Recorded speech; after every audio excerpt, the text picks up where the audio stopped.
Nag-enjoy ang mga bisita sa mga kalapati dito. Ang ganda nilang tingnan. Mashallah, ang dami. Pagka umaga kasi, dagsaan sila dito kasi marami sila mga kain dito. Yung mga ibang bisita kasi, bumibili sila ng mga pagkain tapos pinapakain nila sa mga kalapati. Kaya tuwing ganitong umaga, dito na sila diretso dumaragsak. Wow! Wow, mashallah. Ang ganda-ganda nila tingnan.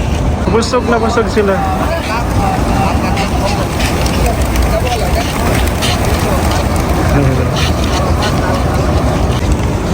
Enjoy na enjoy yung mga bata pati yung mga matatanda.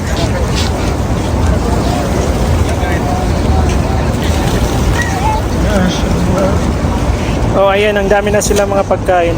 Yung mga pagkain na yan, pinipilian tapos pinapakain sa kanila, mashallah.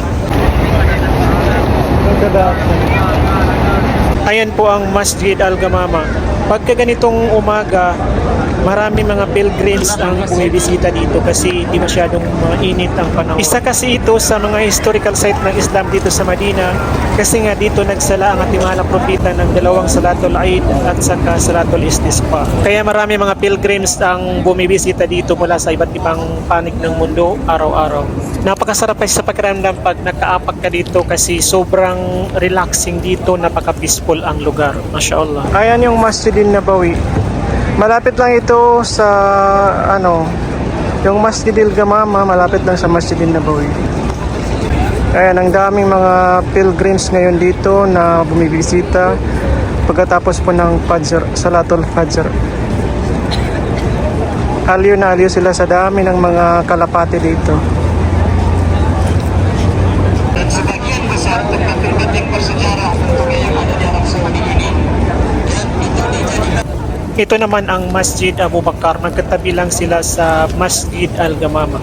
Pwede ka dito tumambay kasi marami mga upuan dito. At kung nagugutom ka, pwede kang bumili ng pagkain kasi may Krispy Kreme dito at saka mayroon din KFC. Mayroon din mga coffee shop dito. Masarap dito tumambay pag ganitong umaga kasi hindi masyadong mainit.